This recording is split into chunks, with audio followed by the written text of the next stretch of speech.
Baik, Assalamualaikum warahmatullahi wabarakatuh. Salam sejahtera bagi kita sekalian. Semoga kita dalam keadaan sehat walafiat, serta senantiasa diberikan semangat dalam menimba ilmu. Mari sebelumnya kita berdoa terlebih dahulu. Berdoa menurut kepercayaan masing-masing, dipersilahkan.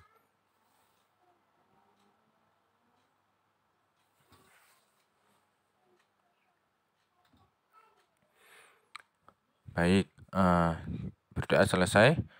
Mari pada kesempatan kali ini saya akan mencoba berbagi ilmu dalam kaitannya yaitu tentang efektivitas SPM ataupun sistem pengendalian manajemen.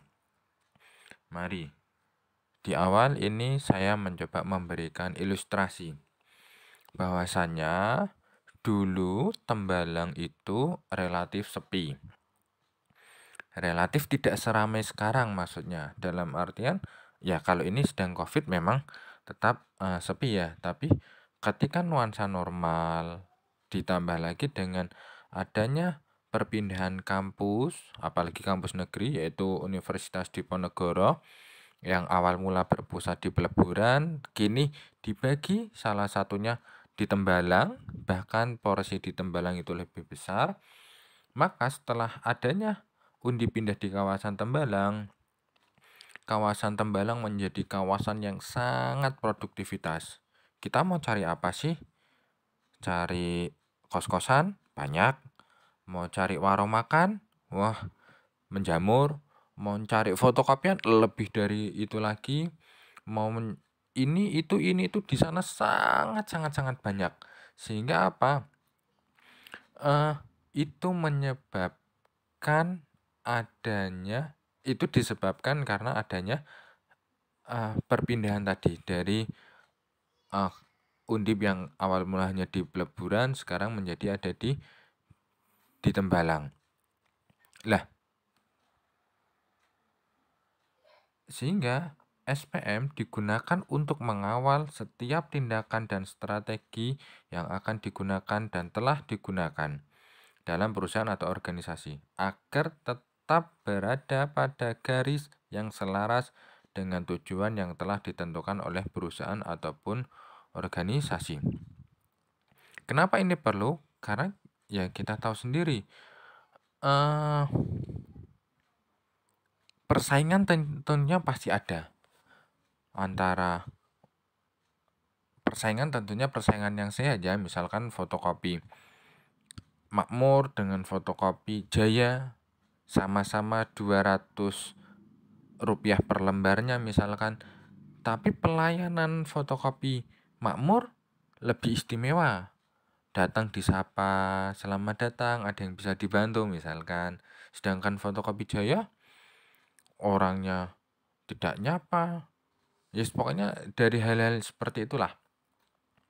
Itu rata-rata kita akan lebih kepada fotokopi Makmur walaupun harganya sama-sama 200-nya. Nah, maka dari itu SPM itu mengawal setiap tindakan dan strategi yang akan digunakan dan yang telah digunakan. Yang telah digunakan ya saat ini itu. Apa sih yang telah digunakan? Oh, SOP-nya misalkan ada pelanggan datang, dikasih senyum dulu, disapa, dibantu, dan lain sebagainya. Lalu nanti yang akan datang bagaimana? Ya dilihat lagi dengan perkembangan-perkembangan yang ada. Lah, oke. Proses pengendalian manajemen adalah proses di mana manajer di seluruh tingkatan memastikan bahwa orang-orang yang mereka awasi mengimplementasikan strategi yang dimaksud. Dan suatu sisi, sistem pengendalian manajemen yang tepat dan baik selayaknya dapat membantu dalam proses pembuatan pengambilan keputusan dan memotivasi setiap individu dalam sebuah organisasi atau perusahaan agar melaksanakan keseluruhan konsep yang telah ditentukan. Jadi proses pengendalian manajemen eh, langkah-langkahnya kurang lebih seperti itu, di mana yang paling pokok adalah manajer harus bisa memastikan karyawannya ataupun anak buahnya dalam pengimplementasian strategi yang sudah ditetapkan. Jadi memang penerapan strategi itu ketika diabaikan itu bisa berakibat apa ya istilahnya? Berakibat tidak sejalan. Ya, pendekatan nakal yang mudah lah, misalkan ya, kita dalam hal yang paling ringan, kita ingin bikin teh. Standarnya ngerebus air dulu, masukin tehnya, masukin gulanya, nanti mungkin ditambah dengan air yang biasa, baru diaduk misalkan. Tapi ternyata dalam standar itu kita tidak memasukkan gula, misalkan. Sehingga jadilah teh tawar, walaupun memang ada juga yang memang membutuhkan teh tawar. Tapi karena tujuan kita adalah membuat teh manis, maka ya gula pun harus dimasukkan. Sama halnya dengan proses ini. Proses itu manajer harus benar-benar mengawasi sehingga apa yang mereka jalankan itu sesuai dengan prosedur yang telah ditetapkan. Secara umum, tujuan pelaksanaan pengendalian manajemen adalah membantu semua perangkat kegiatan operasional dalam meningkatkan perencanaan dan pengendalian aktivitas manajemen perusahaan dengan cara mengidentifikasi aspek-aspek sistem dan prosedur serta rekomendasi kepada manajemen untuk meningkatkan efisiensi kegiatan perusahaan. Jadi dengan demikian, pelaksanaan pengendalian manajemen itu nantinya akan memiliki sebuah tujuan, yaitu untuk memberikan suatu kepastian. Kepastian tentang apa? Kepastian bahwa proses pelaksanaan dari perencanaan sampai pengendalian telah dilakukan secara tepat dan sesuai dengan prosedur yang telah ditetapkan, sehingga dapat meningkatkan kinerja perusahaan. Kenapa? Karena kondisi tersebut dapat membuktikan bahwa manajemen perusahaan berhubungan dengan adanya peningkatan kinerja perusahaan di masa yang akan datang. Jadi, sistem pengendalian manajemen yang telah dilaksanakan, keefektifan akan bisa dirasakan. Salah satu kendaraan untuk mencapai tujuan adalah kinerja. Saat tidak ada kinerja dalam batang tubuh organisasi, maka tujuan tidak akan tercapai. Kinerja merupakan hasil kerja yang telah dicapai oleh seseorang dalam melaksanakan tugas yang telah diberikan yang didasarkan pada kecakapan, pengalaman, kesungguhan, serta waktu. Untuk mencapai tujuan, jelas dibutuhkan kinerja. Ya seperti halnya kita ingin berangkat ke kampus, kita harus ada action. Actionnya apa? Ambil kendaraan dulu misalkan, atau jalan, atau mungkin naik angkot. Lah, sama halnya dengan tujuan perusahaan.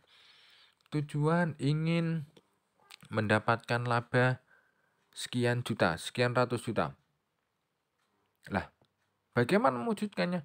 Iya, lakukan dulu kinerjanya. Kinerjanya apakah baik, apakah mungkin kinerjanya perlu dibenahi lagi, dievaluasi lagi, dikoreksi lagi, dan lain sebagainya. Jadi memang kinerja itu merupakan kendaraan untuk mencapai tujuan yang telah ditetapkan.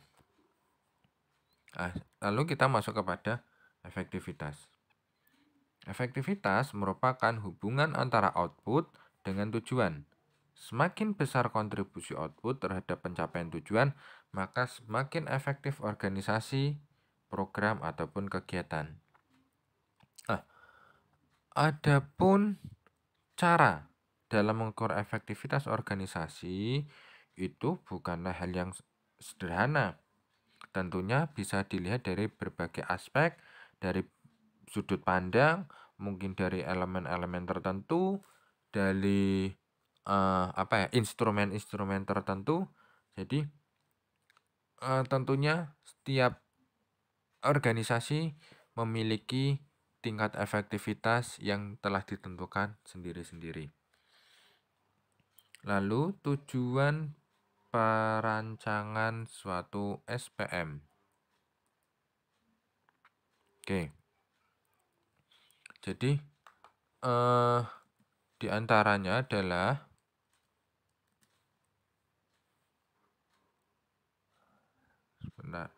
diperolehnya keandalan dan integrasi informasi, lalu kepatuhan pada kebijakan, rencana, prosedur, peraturan, dan ketentuan yang berlaku, lalu melindungi harta perusahaan, dan keempat adalah pencapaian kegiatan yang ekonomis dan efisien. Mari kita bahas satu persatu. Yang pertama adalah diperolehnya keandalan dan integrasi informasi. Oke. Seperti tadi yang di awal sudah saya ilustrasikan, bahwasanya di Tembalang itu sudah sangat produktif. Itu karena adanya perpindahan kampus Undip dari Pelabuhan ke Tembalang. Nah,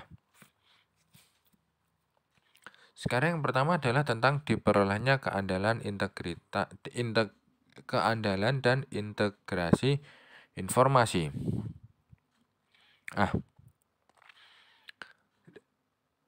Di mana sistem informasi ini tentunya sangat penting bagi suatu organisasi dalam rangka menanggapi perubahan yang serba cepat atas kondisi yang lingkungan yang ada dan meningkatnya kecanggihan sarana teknologi informasi untuk mengambil keputusan.